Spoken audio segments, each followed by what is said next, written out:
মুক্তি ঋতুজার ক্ষতি করেছে, কিন্তু কার কথায়? এই প্রশ্নের উত্তর আজ প্রমাণসহ সকলের সামনে তুলে ধরল অখিলেশ চৌধুরী। মুক্তিকে সরাসরি প্রশ্ন করা হলেও সে প্রথমে অভিজ্ঞান দত্তের নাম স্বীকার করতে চায় না, কিন্তু অখিলেশ আগে থেকেই সন্দেহ করছিল যে মুক্তি গোপনে অভিজ্ঞানের সঙ্গে যোগাযোগ রাখছে। অখিলেশ চৌধুরী মুক্তি কেন ঋতুজার ক্ষতি করেছে সেটা অখিলেশ চৌধুরী সরাসরি মুক্তিকে প্রশ্ন করে, কিন্তু মুক্তি কোনোভাবেই স্বীকার করে না যে সে অভিজ্ঞান দত্তের কথাই এ কাজটা করেছে।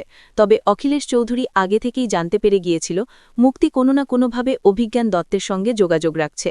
ঠিক সেই সময় কম্পাস অখিলেশ চৌধুরীর হাতে তার ফোনটা তুলে দিয়ে বলে ওঠে, এখানে দেখুন মুক্তি মাসি কার কথায় এ কাজ করছে। কম্পাসের ফোনে মুক্তি ও অভিজ্ঞান দত্তকে একসাথে দেখে অখিলেশ চৌধুরী মুক্তির ওপর ভীষণ রেগে যায়। এই ফুল এপিসোডটি পেতে লাইক দিয়ে সম্পূর্ণ ভিডিও দেখতে থাকুন। গল্পের শুরুতেই দেখা যাবে মাহি অরিনকে বলে যে আজ থেকে আমাদের মুক্তি মাসির কথা মতোই চলতে হবে। এ কারণ জেঠু বলেছে মুক্তি মাসিকেই বিয়ে করবে। মুক্তি মাসির সঙ্গে নাকি জেঠুর অনেক আগে থেকেই রিলেশনে আছে, তাই আমাদেরকে মুক্তি মাসির কথা মতোই চলতে হবে। কিছুদিনের মধ্যেই জেঠু মুক্তি মাসিকে বিয়ে করবে আর জেনমাকে বাড়ি থেকে বের করে দেবে, তাই আমাদেরকে নিজের জায়গা পোক্ত করতে মুক্তি মাসির কথাই শুনতে হবে। এরপরেই দেখা যায় যে বাড়িতে হুলস্থুল বাঁধিয়ে দেয় অখিলেশ আর চিৎকার করে যে প্রেতা মুক্তি কোথায় গেছে, মুক্তিকে আমি দেখতে পাচ্ছি না কেন। তখনই প্রেতা এসে বলে, কেন দাদা, আমি তো জানি না মুক্তি কোথায় গেছে। তখনই সেখানে বাবুলালকেও ডাকা হয় আর অখিলেশ বলে, বাবুলাল দা, মুক্তিকে দেখেছ? তখনই বাবুলাল বলে যে না তো, আমি তো দেখতে পাইনি, কারণ যখন ওনার ঘরে গিয়েছিলাম তখন আমি কাউকেই দেখতে পাইনি। তখনই দেখা যায় প্রেতা বলে, তাহলে মুক্তিদি কোথায় গেল? তখনই অখিলেশ বলে ওঠে, আমি ৮টা বাজে দেখেছি, এখন বাজে 12টা, এর মধ্যে আমি মুক্তিকে দেখতে পাইনি। মুক্তি কোথায় গেল? আমাকে তো কিছু না বলে মুক্তি কোথাও যায় না, তাহলে মুক্তি কোথায় গেল? তখন প্রেতা বলে, আমি তো জানি না, আমি দিদির ঘরেই ছিলাম, কারণ দিদিভাইয়ের ওষুধ খাওয়ার সময় হয়েছিল। তখনই সেখানে বিহান চলে আসে আর বলে, বাবা তোমার কি হয়েছে? তুমি আজকে মা অসুস্থ, মার তো একবারও খোঁজ নিলে না, আর মুক্তিমাসি একটু বাড়িতে নেই, তাই তুমি হুলস্থুল বাঁধিয়ে দিয়েছ বাড়িতে। তখনই অখিলেশ বলে, বিহান, আমি তোমার সঙ্গে এ বিষয় নিয়ে কথা বলছি না, তুমি আমার সঙ্গে এভাবে কথা বলতে পারো না। তখন বিহান বলে, হ্যাঁ আমি 100 বার এরকম কথা বলতে পারি। তুমি মাকে ছেড়ে মুক্তিমাসিকে বিয়ে করছো ঠিক আছে, কিন্তু এভাবে আদিক্ষেতা করার কি দরকার আছে যে মুক্তিমাসিকে নিয়ে এভাবে আদিক্ষেতা করছো? তখনই দেখা যায় যে অখিলেশ বলে, দেখো বিহান, আমি মুক্তিকে খুঁজে পাচ্ছি না, তাই আমি মুক্তির কথা জিজ্ঞাসা করছি, তাছাড়া তো আমি কিছু বলিনি। তখনই দেখা যায় সেখানে অসুস্থ অবস্থায় ঋতুজা চলে আসে আর বলে, মুক্তিকে খুঁজে পাওয়া যাচ্ছে না অখিলেশ, তুমি মুক্তিকে খুঁজে পাচ্ছ না? তখনই অখিলেশ ঋতুজার এই অবস্থায় উঠে আসাটা দেখে অবাক হয়ে যায় আর বলে, কি হয়েছে?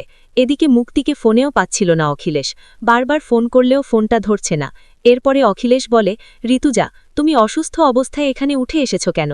তখনই ঋতুজা বলে, তোমার চিৎকারে আমি আর ঘরে থাকতে পারলাম না, তাই আমি আসতে বাধ্য হলাম। তুমি এভাবে চিৎকার করছো কেন?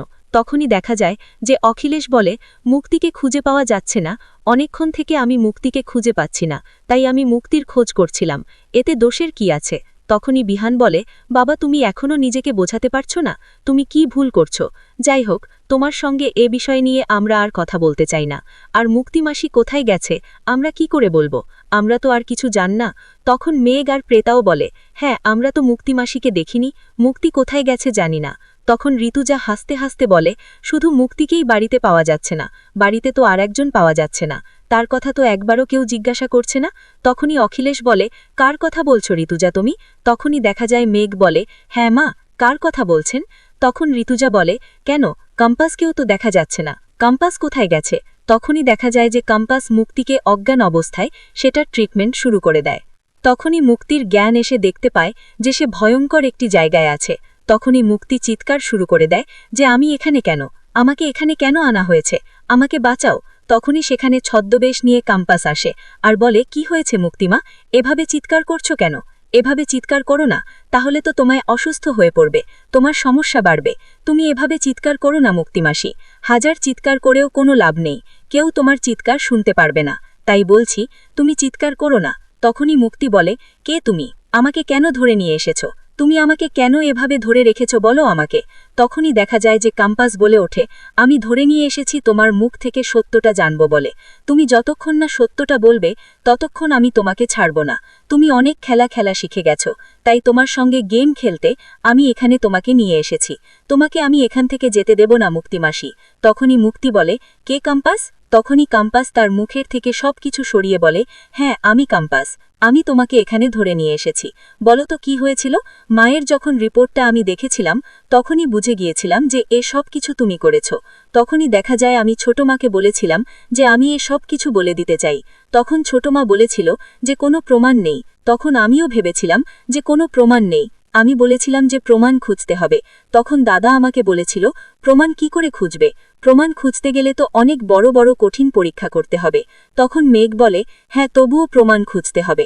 প্রমাণ না ছাড়া তো মুক্তি মাসিকে আর পুলিশের হাতে দেওয়া যায় না। আর মুক্তি মাসি স্বীকারও করবে না যে সবকিছু মুক্তি মাসি করেছে, তাই প্রমাণ খুঁজতে হবে আমাদেরকে।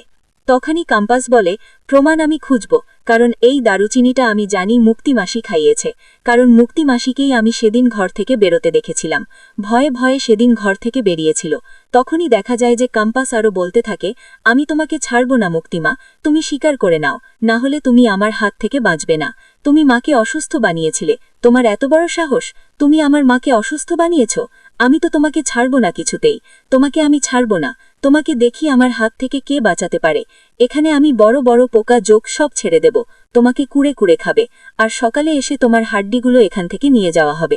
তুমি জানো না তোমার সঙ্গে কি হতে চলেছে, তাই বলছি এখনো সময় আছে, সত্যটা বলে দাও, তাহলে হয়তো তুমি বেঁচে যেতে পারো। তখনই দেখা যায় মুক্তি বলে, আমি কিচ্ছু করিনি, বিশ্বাস কর কম্পাস, আমি কিচ্ছু করিনি, আমাকে ছেড়ে দাও, তুমি আমাকে এখানে আটকে রেখো না, আমি এখান থেকে চলে যেতে চাই, আমি এভাবে মরতে চাই না কম্পাস, তুমি আমাকে এখান থেকে বের করো, দেখো আমি কোনো অন্যায় করিনি, আমাকে এখান থেকে বের করো। তখনই কম্পাস বলে, না তুমি এখান থেকে বেরোতে পারবে না, তুমি কি করেছো সেটা আমার থেকে ভালো কেউ জানে না। তুমি সেদিন মায়ের ঘর থেকে বেরিয়েছিলে, যখন আমি মায়ের ঘরে যাচ্ছিলাম, তোমার মনে অনেক ভয় ছিল, তোমার মুখে ভয়ের ছাপ ছিল, আমি সেটা দেখতে পেয়েছিলাম। কিন্তু আমি সেদিন কিছু বলিনি, কারণ আমার কাছে কোনো প্রমাণ ছিল না। কিন্তু আজকে আমি তোমার প্রমাণ পেয়ে গেছি, কারণ তোমার ঘর থেকেই আমি সেই এলাচের খাবারটা পেয়েছি। সেখানে সবকিছুই ছিল, কিন্তু দারুচিনিটা ছিল না। এই জন্যে আমি জানি যে তুমি এ সব কিছু করেছ। তখনই মুক্তি বলে, হ্যাঁ আমি করেছি, আমি সবকিছু স্বীকার করে নেব। তখনই কম্পাস বলে, যদি ওখানে গিয়ে তুমি ভুলভাল কিছু বলো তাহলে আমি পুলিশের হাতে তোমাকে ধরিয়ে দেব, কারণ যথেষ্ট পরিমাণ প্রমাণ আমার কাছে আছে। এরপরেই অন্যদিকে দেখা যায় যে বিহান ঋতুজাকে জিজ্ঞাসা করে, মা তুমি জানো কম্পাস মুক্তিকে কোথায় নিয়ে গেছে, বলো। তখনই দেখা যায় কিঞ্জলও বলে ওঠে, হ্যাঁ বৌদি, তুমি জানো কম্পাস মুক্তিদিকে কোথায় নিয়ে গেছে, তাহলে বলো না, বলছো না কেন? তখনই দেখা যায় যে অখিলেশ বলে ওঠে, ঋতুজা আমি কিন্তু কম্পাসকে ছাড়ব না যদি মুক্তির কিছু হয়ে যায়। তখনই দেখা যায় যে প্রেতা বলে, মেঘ দেখ না দাদা কিরকম নির্লজ্জভাবে কথা বলছে, এই বয়সে প্রেম করে আবার এত বড় নির্লজ্জ হয়ে গেছে যে ছেলেমেয়েদের সামনেও এ কথা বলতে একটু বাচ্ছে না। তখনই ঋতুজা বলে, কিচ্ছু হবে না, মুক্তির কিচ্ছু করবে না কম্পাস, ট্রিটমেন্ট করছে, ওকে তো একটা ট্রিটমেন্ট করার দরকার ছিল, সেই ট্রিটমেন্টটাই কম্পাস করছে। মুক্তিকে ভয় নেই, কম্পাস মুক্তিকে মেরে ফেলবে না, কারণ কম্পাস সে ধরনের মেয়ে না যে মুক্তিকে মেরে ফেলবে, এদিকে নিশ্চিন্তেই থাকতে পারো। এরপরেই দেখা যায় যে সেখানে কিঞ্জল বলে ওঠে, দাদা মুক্তি কিন্তু খুব বাড়াবাড়ি করছে। তখনই দেখা যায় যে অখিলেশ মুক্তিকে আসা দেখে খুব ভয় পেয়ে যায় যে কম্পাস মুক্তিকে নিয়ে আসছে। তখনই কম্পাস বলে, হ্যাঁ আমি মুক্তি মাসিকে এখানে নিয়ে এসেছি, মুক্তি মাসি এখানে আমার ট্রিটমেন্ট করা শেষ হয়ে গেছে, এখন যা বলার মুক্তি মাসি নিজেই বলবে, আমাকে আর কিচ্ছু বলতে হবে না। এরপরেই দেখা যায় মুক্তি গীতুজার কাছে এসে দাঁড়ালে তখনই বিহান কম্পাসের কাছে গিয়ে বলে, কম্পাস কোথায় গিয়েছিলে, কি করেছ আমাকে বলো, আমাকে বলেছি না আমাকে না জানিয়ে ভুলভাল কাজ করবে না, তাহলে কেন এসব করছো? তুমি কিন্তু খুব বাড়াবাড়ি করছো কম্পাস এবার, কারণ তুমি জানো তোমার বিপদ আছে। আমি বলেছিলাম আমাকে জানিয়ে সবকিছু করতে, তুমি কেন আমাকে জানাও না বলো তো? আর তোমাকে মুক্তি মাসি কিসের এত কাজ, কিসের ট্রিটমেন্ট করছো মুক্তি মাসিকে, তুমি আমাকে বলো। এদিকে মুক্তির মুখে কোনো কথা নেই। তখন কম্পাস বলে, কি হলো মুক্তিমাসি, চুপ করে আছো কেন? যাও সত্যটা বলো যে আমি তোমাকে কি ট্রিটমেন্ট করলাম, তুমি সবাইকে বলবে না, তুমি যাও মায়ের কাছে যাও। তখনই দেখা যায় যে মুক্তি ঋতুজার কাছে আসে আর বলে, ঋতুজা আমার ভুল হয়ে গেছে, আমি জানতাম যে তোর দারুচিনিতে অ্যালার্জি আছে, তারপরেও আমি তোকে ভুল করে দারুচিনির জলটা তোকে খাইয়ে দিয়েছি, আমাকে ক্ষমা করে দে। তখনই অখিলেশ মনে মনে বলে, মুক্তি এটা কি করলো, এত পাগলামো কেন করছে? আমি তো ওকে কথা দিয়েছিলাম ওকে বিয়ে করব, কিন্তু এই পাগলামো করাটার মানে কি হলো? এখন তো বিপদে পড়ে যাবে মুক্তি। এরপরেই দেখা যায় এ কথা শুনে বিহান খুব রেগে যায়, আর কিঞ্জল বলে যে এটা তো সবার জানা হয়ে গেছে যে বৌদির দারুচিনিতে অ্যালার্জি আছে, তার জ্বর হয়, শ্বাসকষ্ট হয়, তারপরেও কেন মুক্তিদি তুমি এটা খাওয়ালে বৌদিকে? ভালো। তখনই দেখা যায় যে মুক্তি বলে, আমার ভুল হয়ে গেছে, আমাকে ক্ষমা করে দে ঋতুজা, সত্যি আমি ভুল করে খাইয়ে দিয়েছি। তখনই ঋতুজা বলে, শুধু ভুল করেই খাইয়ে দিয়েছিস, আমার সেটা মনে হয় না। তখনই মুক্তি ঋতুজার পায়ে ধরে বলে, ঋতুজা আমাকে ক্ষমা করে দে, বিশ্বাস কর আমি না বুঝে করেছি, তুই আমাকে ক্ষমা করে দে, তুই ক্ষমা না করলে আমাকে ক্যাম্পাস ছাড়বে না, তুই আমাকে ক্ষমা করে দে। তখনই ঋতুজা বলে, নিজের ভুল নিজে শুধরা মুক্তি, এখনো সময় আছে, আমি এসব নিয়ে কিচ্ছু বলবো না। না, আমার মেয়ে ক্যাম্পাস আছে, সে আমার পাশে সব সময় থাকবে। তখনই ক্যাম্পাস বলে ওঠে, মুক্তিমাসি সত্যটা বলো, না হলে কিন্তু পুলিশকে ডেকে নেব, তাহলে কিন্তু ব্যাপারটা ভালো হবে না। তখনই বিহান বলে, আবার কি সত্য আছে ক্যাম্পাস? তখনই দেখা যায় মুক্তি আবারও ঋতুজার পায়ে ধরে বলে,